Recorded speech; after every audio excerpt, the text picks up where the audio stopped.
તો મુક્તાનંદ સ્વામીને સ્વામિનારાયણ ભગવાન જ્યારે ઉદ્ધવ સંપ્રદાયની ધર્મ દુરા ધારણ કરી અને સત્સંગમાં વિચરણ કરતા હતા, અને ભગવાન સહજાનંદ સ્વામીએ સમાધિ પ્રકરણ ચલાવ્યું, અને મુક્તાનંદ સ્વામી કચ્છ ભુજમાં હતા.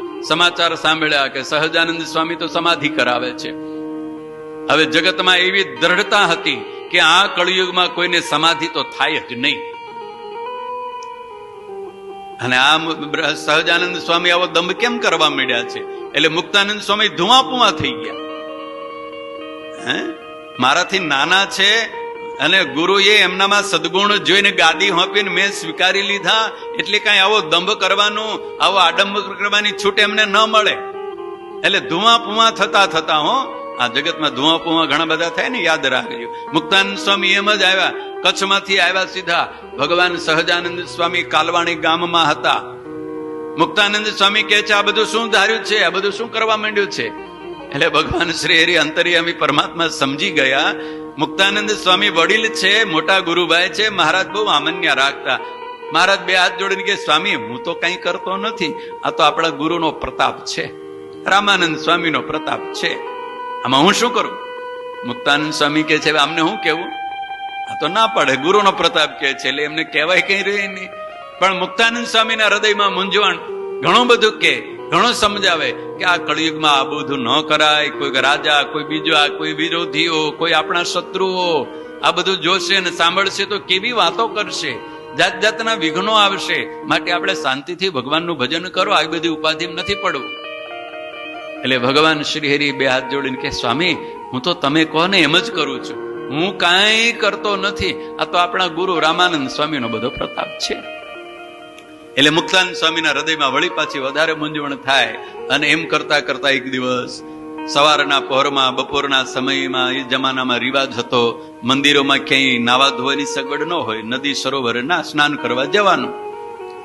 બધા સંતો સાથે મહારાજ અને મુક્તાનંદ સ્વામી એ ઓજત નદીમાં સ્નાન કરવા ગયા. અને મુક્તાનંદ સ્વામી હાથમાં લોટો લઈને જંગલ જવા ગયા. હો, એ જમાનામાં ક્યાંય આવા સંડાસો, આવા ઓરડા હતા ને, અંધારી કોટડીઓ હતી ને, આને જેલ કહેવાય એ જમાનામાં. અત્યારે ઠીક છે, આપણે બધું ઉપયોગ કરીએ છીએ એટલે બહુ એના દોષ કહેવાય નહીં. નહીં તરીકે વાપરો છો એ જ કહો છો તમે, એવું થાય. તો મુક્તાનંદ સ્વામી જંગલમાં ગયા છે દૂર, અને જંગલમાં દૂર મનમાં ગળમથલ ચાલે છે કે આ શું કરવું, સહજાનંદ સ્વામીને કેમ રોકવા, કેમ ઉપદેશ કરવો કે આ બધું સમાધિને આવું બધું ન કરાવે. આમ કરતા કરતા દૂર નીકળી ગયા, ખબર ન રહી. હાથ પાણી લઈને જોઈને આગળ ગયા, ત્યાં રામાનંદ સ્વામીએ પ્રગટ થઈને દર્શન આપ્યા. આજાન બાહુ શ્વેત વસ્ત્ર ધારણ કરેલા રામાનંદ સ્વામીને જોઈ અને ગુરુના દર્શન થયા. એટલે રામાનંદ સ્વામીને મુક્તાનંદ સ્વામી બે હાથ જોડીને વંદન કરીને કહે છે, કહો ગુરુ મહારાજ શું આજ્ઞા? એટલે રામાનંદ સ્વામી કહે છે કે અરે મુક્તાનંદ, હું તો કહેતો હતો, હું તો ડુગડુગી વગાડનારો હતો, ખરા ખેલનો ભજવનારો સાચો નટવર તો આવશે. એ આ સહજાનંદ સ્વામી નટવર છે, પરમાત્મા ભૂલી ગયા તમે? આ સહજાનંદ સ્વામી સ્વામિનારાયણ એ તો સ્વયં પરમાત્મા છે, અનંત કોટી બ્રહ્માંડના અધિપતિ, સર્વ અવતારના અવતારી ભગવાન પુરુષોત્તમ નારાયણ આ મનુષ્ય દેહ ધારણ કરીને તમારી સાથે વિચરણ કરે છે. એના કોઈ કાર્યમાં, એની કોઈ વાતમાં અવિશ્વાસ ક્યારેય ન કરવો, સંશય ક્યારેય ન કરવો. જે કરે એ જગતના હિત માટે જ કરે છે. મુક્તાનંદ સ્વામીના ગુરુના વચનો સાંભળ્યા, સંશય ચાલ્યો ગયો, જતો રહ્યો. રામાનંદ મુનિએ ઓળખાવ્યા, એ કોણ છે? સહજાનંદ સ્વામી છે કોણ? કેવા પરમાત્મા છે? ભગવાન પુરુષોત્તમ નારાયણ કેવા છે? એ મુક્તાનંદ સ્વામીના હૃદયમાં ફસી ગયું. અને પછી તો સ્નાન કરીને આવ્યા, ઓજત નદીમાં સ્નાન કરીને આવ્યા, ધોયેલા વસ્ત્ર પહેરીને આવ્યા, અને વનમાં જઈ જંગલમાં ગયા હતા, ત્યાંથી સારા સારા સુગંધીદાર ફૂલ વીણી લાવ્યા. ચોમાસાની ઋતુ તો ઘણા બધા ફૂલ ઉગી નીકળે, હો, જેવા હોય તેવા એ ફીણી લાવ્યા અને સરસ માળા બનાવી લાવ્યા.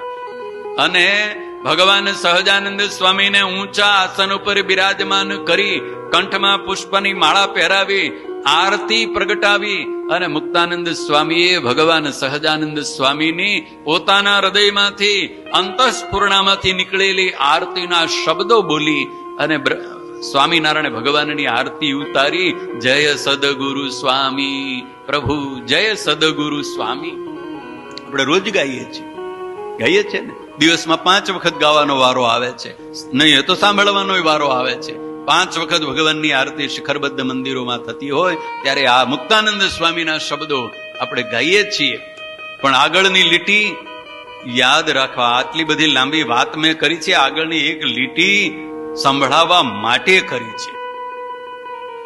શું આવે છે પછી? મુક્તાનંદ સ્વામી શું કહે છે કે તમે અનંત કોટી બ્રહ્માંડના અધિપતિ મુક્તાનંદ સ્વામીના હૃદયમાં ફસી ગયું છે. સાક્ષાત નારાયણ છો તમે, પણ કેવા નારાયણ છો એની ઓળખાણ આ શબ્દમાં મુક્તાનંદ સ્વામી કહે છે, નારાયણ નર ભ્રાતા દ્વિજકુળ તનુધારી.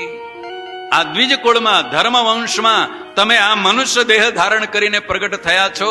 એ નારાયણ, તમે કેવા નારાયણ છો?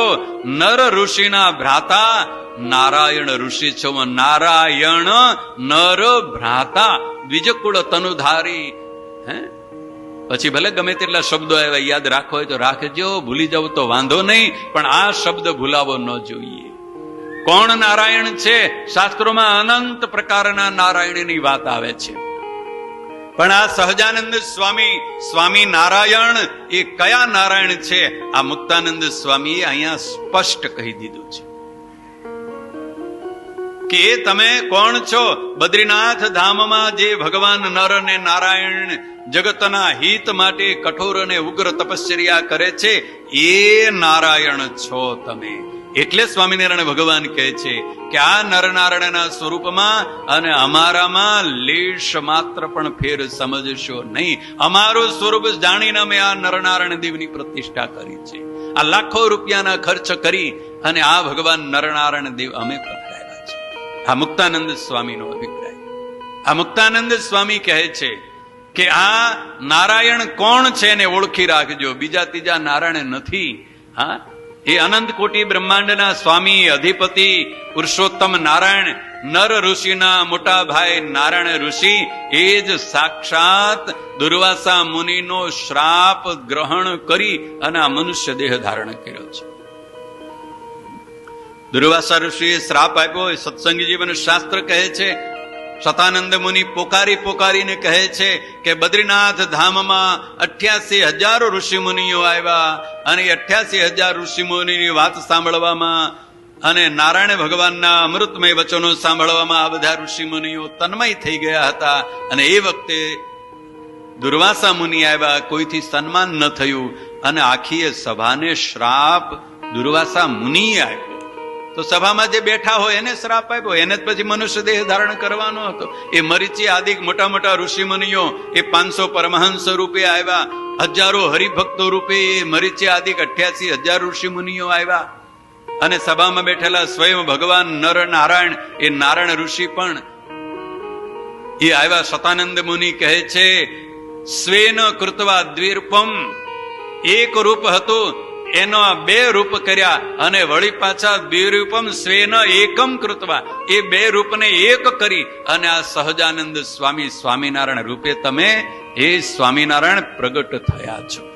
શતાનંદ સ્વામી એમ કહે છે, મુક્તાનંદ સ્વામી કહે છે કે આ બદ્રીનાથ ધામમાં જે ભગવાન નારાયણ ઋષિ છે એ જ સ્વામિનારાયણ છે, એમાં લેશ માત્ર પણ ફેર નથી.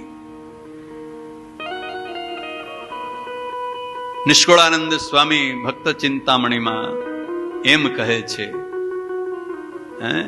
દિશો સો દોય ને છો એક, તેનો ભેદ જાણે જન કોઈ. તમે દેખાવ છો 2 પણ છો તો એક. અને એના રહસ્યને, એના ભેદને સમજી શકે છે કોઈક જ. કોણ? કોઈક એટલે કોણ? કોઈ વિદ્વાન, કોઈ પંડિત નહીં, કોઈ ત્યાગી, કોઈ વૈરાગી નહીં, કોઈ જ્ઞાનવાન, કોઈ ધર્મવાન નહીં, કોઈ તપસ્વી નહીં, પણ જેના ઉપર તમારી કરુણા દ્રષ્ટિ પડે એ જ તમારા ભેદને સમજી શકે છે, બીજો કોઈ સમજી શકતો નથી. જેના ઉપર ભગવાન નરનારાયણની કરુણા દ્રષ્ટિ પડે. હવે કરુણા દ્રષ્ટિ પડે ક્યારે? જો એનું અર્ચન કરે, એનું પૂજન કરે, એની ભક્તિ કરે, આરાધના કરે, તો કરુણા દ્રષ્ટિ પડે, નહીતર તો કરુણા દ્રષ્ટિ પડતી નથી. હા, દયા તો સૌના ઉપર કરે છે, પણ કરુણામય દ્રષ્ટિ જેના ઉપર પરમાત્માની પડે છે એને જ પરમાત્માના સ્વરૂપનું જ્ઞાન થાય છે. ભગવાનના સ્વરૂપનું જ્ઞાન થાય, ભગવાનના સ્વરૂપનું જ્ઞાન થાય, પરમાત્માના સ્વરૂપનું જ્ઞાન થાય એટલે એ ભગવાનના રહસ્યને સમજી જાય. અને એ પરમાત્માના રહસ્યને સમજે, એ ભગવાનના સ્વરૂપનું જ્ઞાન થયું એટલે વેદો એમ કહે છે ઋતે જ્ઞાનાન્ન મુક્તિ. ઋત જ્ઞાન, યથાર્થ ભગવાનના સ્વરૂપને સમજ્યો, ઓળખ્યો, જાણ્યો એટલે એને મુક્તિ અર્થાત આત્યંતિક મોક્ષની પ્રાપ્તિ થઈ જાય. દિશો સો દોય ને છો એક, તેનો ભેદ જાણે કોઈ. નિષ્કુળાનંદ સ્વામી પછી ભલે ને આખી ભક્ત ચિંતામણી કેટલાય બધા એમાં ચાબખા મારે એવા વચનો છે, એને યાદ રાખો કે ન રાખો, રે કે ન રે, પણ આ વચન ભૂલ્યા જેવું નથી. બીજી બધી કેટલીય મહિમાની વાતો, કેટલાય ચમત્કારની વાતો, કેટલાય પરચાની વાતો નિષ્કુળાનંદ સ્વામી એમાં લખી છે. અને એ પરચા ને એ ઐશ્વર્ય ને એ ચમત્કાર બતાવનારા કોણ છે? આ ભગવાન નરનારાયણ ઋષિ છે, એમ નિષ્કુળાનંદ સ્વામીનો અભિપ્રાય છે.